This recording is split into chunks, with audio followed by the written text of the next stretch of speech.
રાધે રાધે મિત્રો, પીએફના બધા કામ વેબસાઇટમાં ચાલુ થઈ ગયા. એટલા માટે હવે જો તમારે પીએફના રૂપિયા ઉપાડવાના હોય તો કઈ રીતે તમે ઉપાડી શકો એની સ્ટેપ બાય સ્ટેપ પ્રોસેસ આ વિડીયોમાં હું તમને જણાવવાનો છું. એટલે એના માટે સૌથી પહેલાં તો તમારે તમારા મોબાઈલમાં કોઈપણ એક બ્રાઉઝર જેમ કે ક્રોમ બ્રાઉઝર અથવા તો ફાયરફોક્સનું બ્રાઉઝર ઓપન કરી અને EPFO ટાઈપ કરી અને સર્ચ કરી લેવાનું. અને પછી તમારે મેમ્બર હોમ ઉપર ક્લિક કરી અને EPFOની ઓફિશિયલ વેબસાઇટ ઓપન કરી લેવાની. અને પછી ઉપર આ 3 ડોટ ઉપર ક્લિક કરી અને ડેસ્કટોપ સાઇટ ઓન કરી લેવાની. અને પછી એલર્ટને આ સિમ્બોલ ઉપર ક્લિક કરી અને બેક કરી લેવાનો. અને પછી સૌથી પહેલાં તો તમારે તમારો 12 આંકડાનો UAN નંબર એન્ટર કરી લેવાનો. એટલે હવે જેવો 12 આંકડાનો UAN નંબર એન્ટર થઈ જાય એના પછી તમારે PFનો પાસવર્ડ તમે જે પણ સેટ કરેલો હોય એ પાસવર્ડ એન્ટર કરી લેવાનો.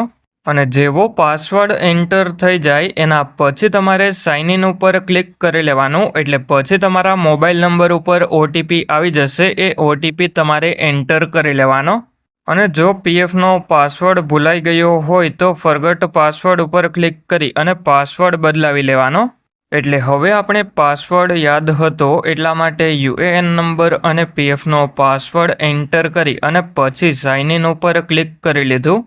એટલે હવે ખાસ તમારે એ વાતનું ધ્યાન રાખવાનું કે PF એકાઉન્ટ સાથે જે પણ મોબાઈલ નંબર તમે લિંક કરેલો હોય એ મોબાઈલ નંબર ઉપર OTP આવી જશે.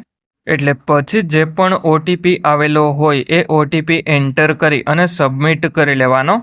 અને OTP 5 મિનિટ સુધી જ વેલિડ હોય એટલા માટે 5 મિનિટની અંદર OTP એન્ટર કરી અને સબમિટ કરી લેવાનો. એટલે પછી આપણે આપણા PF એકાઉન્ટમાં લોગિન થઈ જશું.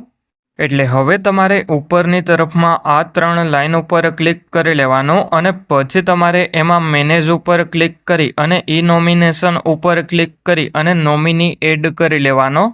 એટલે હવે PFના રૂપિયા ઉપાડવા માટે KYC ઉપર ક્લિક કરી લેવાનું. અને સૌથી પહેલો ઇમ્પોર્ટન્ટ પોઈન્ટ એ છે કે તમે બેંકની KYC PF એકાઉન્ટમાં કરેલી હોય તો જ તમે તમારા PFના રૂપિયા ઉપાડી શકો. એટલે હવે આપણી બેંકની KYC verified online by bank થઈ ગઈ. અને હવે જો 50,000થી વધારે PFના રૂપિયા ઉપાડવાના હોય તો પાન કાર્ડની KYC પણ કરવી પડે.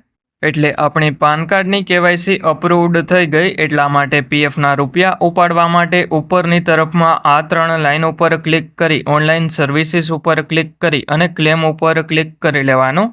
અને પછી તમે જે પણ બેંકની KYC PF એકાઉન્ટમાં કરેલી હોય એ બેંક એકાઉન્ટ નંબર એન્ટર કરી અને ચેક ઉપર ક્લિક કરી લેવાનું. એટલે પછી તમને એમાં વોર્નિંગ જોવા મળી જશે. એમાં યસ ઉપર ક્લિક કરી લેવાનું. એટલે પછી તમારો બેંક એકાઉન્ટ નંબર વેરીફાઈ થઈ જશે અને બેંક એકાઉન્ટ નંબરની બાજુમાં વેરીફાઈડ લખેલું જોવા મળી જશે. એટલે હવે તમારે એમાં પ્રોસીડ ફોર ઓનલાઈન ક્લેમ ઉપર ક્લિક કરી લેવાનું. અને પછી એમાં સિલેક્ટ ક્લેમ ઓપ્શન ઉપર ક્લિક કરી અને જો તમારી નોકરી ચાલુ હોય અને PFના રૂપિયા ઉપાડવાના હોય તો PF એડવાન્સ ફોર્મ 31 સિલેક્ટ કરી લેવાનું. અને પછી એમાં ક્લિક હિયર ઉપર ક્લિક કરી અને આધાર વેરીફાઈડ સર્વિસીસ જોઈ લેવાની. અને હવે સિલેક્ટ સર્વિસ ઉપર ક્લિક કરી અને જે પણ કંપનીના PFના રૂપિયા ઉપાડવાના હોય એ કંપની સિલેક્ટ કરી લેવાની. એટલે હવે જેવી તમારી કંપની સિલેક્ટ થઈ જાય એના પછી સિલેક્ટ એડવાન્સ પેરા ઉપર ક્લિક કરી અને પર્પઝ સિલેક્ટ કરી લેવાનું. અને એમાં જો તમે બીમાર હોય અને તમારે તમારા PFના રૂપિયા ઉપાડવાના હોય તો ઇલનેસ સિલેક્ટ કરી લેવાનું. અને હવે જો તમારે લગ્ન માટે PFના રૂપિયા ઉપાડવાના હોય તો એના માટે મેરેજ સિલેક્ટ કરી લેવાનું.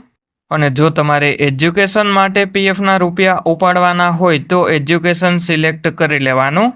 અને હવે જો તમારે ઘરની જરૂરિયાત માટે PFના રૂપિયા ઉપાડવાના હોય તો હાઉસિંગ રિલેટેડ નીડ્સ સિલેક્ટ કરી લેવાનું. અને હવે જો તમારે કોઈ સ્પેશિયલ રીઝનથી PFના રૂપિયા ઉપાડવાના હોય તો સ્પેશિયલ સર્ક્યુમસ્ટન્સીસ સિલેક્ટ કરી લેવાનું.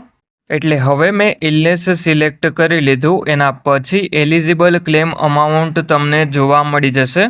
અને હવે તમારે ખાસ એ વાતનું ધ્યાન રાખવાનું કે એલિજિબલ ક્લેમ અમાઉન્ટ કરતાં વધારે PFના રૂપિયા આ બોક્સમાં એન્ટર નથી કરવાના. જો વધારે PFના રૂપિયા એન્ટર કરી અને ક્લેમ કરો તો તમારો ક્લેમ રિજેક્ટ થઈ જશે.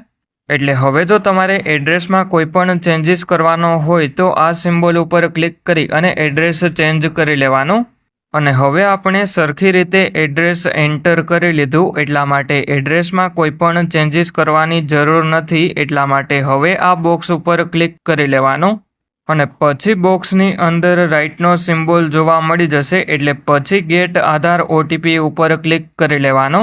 એટલે પછી આધાર કાર્ડ સાથે જે પણ મોબાઈલ નંબર લિંક કરેલો હોય એ મોબાઈલ નંબર ઉપર ઓટીપી આવી જશે. એ ઓટીપી એન્ટર કરી અને સબમિટ કરી લેવાનો. એટલે પછી તમારું ક્લેમ ફોર્મ પોર્ટલ ઉપર સબમિટ થઈ જશે અને 2 થી 3 દિવસની અંદર બેંક એકાઉન્ટમાં પીએફના રૂપિયા જમા થઈ જશે. અને હવે જો તમે જોબ છોડી દીધી હોય અને તમારે તમારા બધા જ પીએફના રૂપિયા ઉપાડવાના હોય તો એના માટે PF final settlement form 19 select કરી લેવાનો. એટલા માટે હવે હું PF final settlement form 19 select કરી લઉં. એના પછી ખાસ તમારે એ વાતનું ધ્યાન રાખવાનું કે જો તમારી સર્વિસ 5 વર્ષથી ઓછી હોય અને 50,000થી વધારે પીએફના રૂપિયા ઉપાડવાના હોય તો તમારે એમાં ફોર્મ 121 અપલોડ કરી લેવાનું. અત્યારે આપણે 50,000થી ઓછા પીએફના રૂપિયા થાય એટલા માટે ફોર્મ 121 અપલોડ નહીં કરવું પડે. એટલે હવે જો તમારે તમારા એડ્રેસમાં કોઈ પણ ચેન્જીસ કરવાનો હોય તો આ સિમ્બોલ ઉપર ક્લિક કરી અને એડ્રેસ ચેન્જ કરી લેવાનો. અને જો તમારે એડ્રેસ ચેન્જ કરવાની જરૂર ના હોય તો જેમ એડ્રેસ હોય એ પ્રમાણે જ રહેવા દેવાનું. અને પછી તમારે આ બોક્સ ઉપર ક્લિક કરી લેવાનું અને પછી એમાં ગેટ આધાર ઓટીપી ઉપર ક્લિક કરી લેવાનું. એટલે તમારા મોબાઈલ નંબર ઉપર ઓટીપી આવી જશે. એ ઓટીપી એન્ટર કરી અને ઓટીપી સબમિટ કરી લેવાનો. એટલે પછી તમારું ક્લેમ ફોર્મ પોર્ટલ ઉપર સબમિટ થઈ જશે અને પછી થોડાક દિવસની અંદર તમારા બેંક એકાઉન્ટમાં તમારા પીએફના રૂપિયા જમા થઈ જશે.